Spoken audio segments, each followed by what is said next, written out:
hope everybody had a good Memorial Day weekend, and we got back to work today, and guys were really into it. A lot of energy at practice. Sean put us in some different situations that hopefully will bode well for us when the season rolls around. But the guys have been working extremely hard. We've had great attendance. It's really been a good 4 OTAs, a good off season up to this point, and hopefully we can just build on that in the remaining days that we have. But so far so good with our guys. Hey Leslie, it looks like one of the best competitions in the whole camp is cornerback. So on your side of it, it's early, but have you liked what you've seen out of the guys that are competing at that spot? Yeah, you're right. The corner position, we've got some good competition, and we'll see how it unfolds as time goes on. But right now, it's really good to watch. To see those guys compete every single snap, and they're battling for a spot, and who's going to be the starter. Levi's the incumbent. He's done a really good job for us, played well for us down the stretch last season, so we'll see how it shakes out. Specifically on Kevin Johnson, obviously he missed almost all of last year, but that's a first-round talent from 4 years ago. Yes. What do you like about that signing and what he might be able to bring to you guys? Well, you're right. Former first-round pick who had a good career in Houston. The injuries are kind of what sidetracked him, but you saw the ability coming out of college. He did a really good job in his rookie year, off to a really good start, but the injuries have kind of creeped up. So we're hoping that he can stay healthy. We know he has the talent to really help us, but we'll see as time goes on. Leslie, what do you make of Trent Murphy? And for a guy who maybe was a little self-delusional last year and thinking he could be 100% while rehabbing from all that stuff that he had to rehab, what do you make of him a year from now, like a year later, and what he looks like?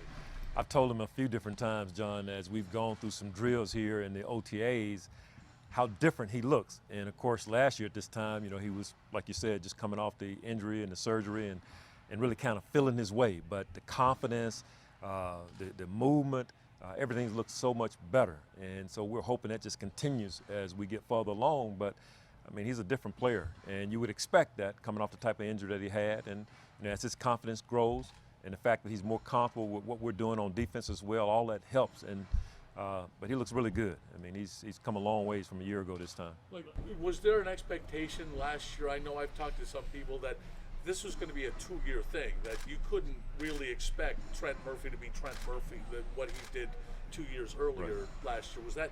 Did you factor that in when you were assessing what he looked like last year? Oh, absolutely. We knew coming off the type of injury that he had that it takes time, and not only from a physical standpoint, but the mental also, where you gain the confidence to be able to do some of the things that you did before. And we're seeing the fruits of that because he works extremely hard, and he's done a good job in his preparation for this off season. So, as I mentioned, he's just a different looking player today than he was a year ago this time. But we did factor in the fact that he's coming off a major surgery. It's going to take a little time.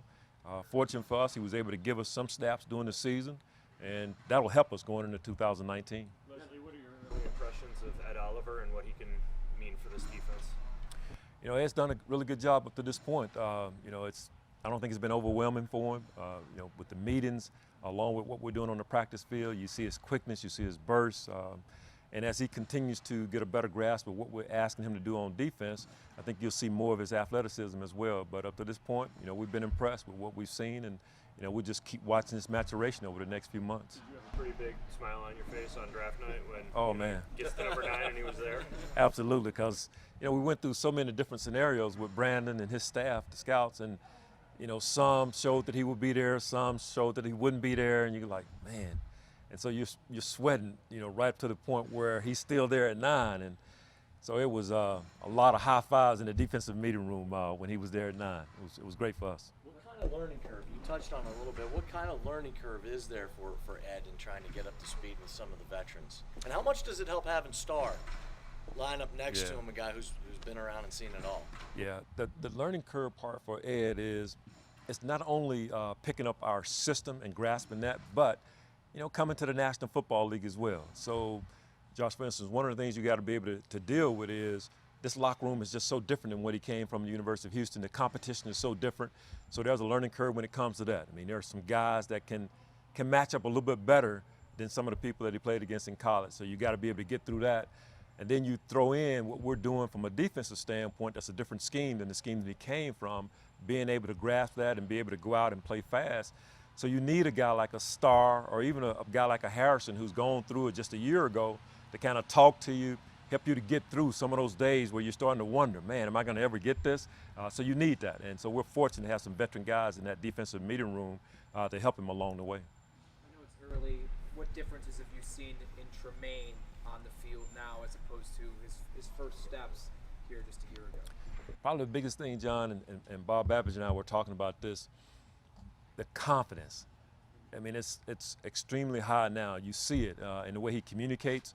He has a much better grasp, obviously, of what we want to get done on defense and what his role is within that. And his ability now to communicate with no hesitation, to know exactly what we're looking for as a coaching staff. I mean, you see it evidenced in the way he's practicing and the way he's communicating with his teammates, which gives those guys confidence in our middle linebacker. So he's grown over the offseason and from some of the things that happened as a rookie as well. But the confidence, that's probably the one thing that's sticking out more and more. Going back to Ed Oliver, in your watching his Houston tape, how did you balance, what do you think about his size? He played at 275-ish, or 282 at his pro day. His size, quickness, combination, how do you view that? His size, let's see, what question am I asking? The question is, playing 3 technique at 280, given his quickness, how do you evaluate that, and how do you think that he'll handle that? It's actually a good question. It's one that we talked about a lot in the process.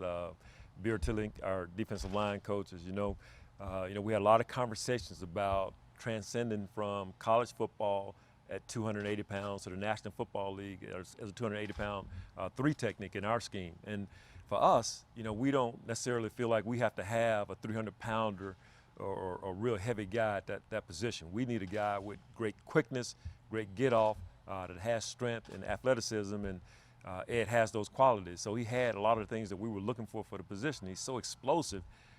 He had some rare physical traits that we didn't want to ignore. So we feel like his strengths are a good match for what we're looking for schematically, in our defensive tackle, especially at the 3 technique. And that's what kind of sold us. The more we watched the tape, the more we were around him, we saw the things that we were looking for and the qualities that we needed to really help us at that position. Does it help when you look at Kyle Williams having played that position? And I think Kyle was a little bit bigger. Yeah. But he had the same kind of thing. Does it help to compare? I'm not comparing him to Kyle Williams as of yet, but they have similar traits in some ways. They do. They're built somewhat similar. And you're right. You don't want to get ahead of yourself as far as the comparison, but when you look at them, you can see some of the comparisons. But for Ed, when we were going through the process, his quickness, his athleticism, his power, his burst, those things just jump off the tape at you. And there have been some other guys his size that have succeeded in our league. So you don't want to ignore that, and you want to take advantage of it if you can get it. He fits what we do, and we're looking forward to hopefully people giving him some one-on-ones and him having some success against some of the guards in our league. Leslie, Kyle was the biggest voice on that defense for so long. In his absence early on in this offseason program, who has assumed that role? Oh, without question, Lorenzo Alexander, John. He's probably the voice of our defense for our team, and he was kind of in that role to a degree with Kyle here as well. And now it's really thrust upon him to kind of lead us, and he's done a great job of it. He did a great job when Kyle was here as well, and he's kind of accepted that role. And I think the players kind of look to him and expect him to be the voice for our defense, and he doesn't shy away from it. Coach, do you think that, because Kyle used to call a lot of your pass rush games, right? Is that going to be a shared responsibility on the field, do you anticipate, or that's hard for one guy to do? I mean, I know Kyle can pull it off. Yeah, it is something we've talked about, Chris, and I mean, that's part of what we're going to miss with Kyle. Many things we're going to miss, but that's one of the things we'll miss is how he took control of our defensive line in certain situations and was really a coach on the field. So we kind of put it to our players. We wanted to ask them who's going to be that guy to step up and have the courage to put the time in, because you got to put time in, studying tape to be able to communicate, what we want to do up front. And then the guys got to have confidence. The only way they can gain confidence is if you know what you're talking about. So we'll see how that goes over time. We have an idea who we want to be able to do it, and we've already begun that process. But we'll see how it shakes out in the next, few weeks and months to come. Who are some of the people you think will work in the slot to compete with Teron Johnson? We like to be able to, get some depth at that position. Last year, Raphael Bush did a good job for us in that role. We're going to let Saran Neal get a shot at that position as well. We got Denzel Rice taking some steps at it. We may even give Kevin a shot at it. We've also got E.J. Gaines, who a couple of years ago played it for us at times, and he'll get some steps at it. So we got a group of guys that'll be battling for that backup slot position. How much has Tremaine grown in that leadership role? I think, like I was saying earlier with John, I think he's grown tremendously, and it goes back to the year he has on his belt and the confidence that he's gained and having that experience as a player. So he's grown quite a bit, and he'll grow even more. I mean, we're still early in the process with him. So there's a lot more growth to be done, but he's come a long way from a year ago.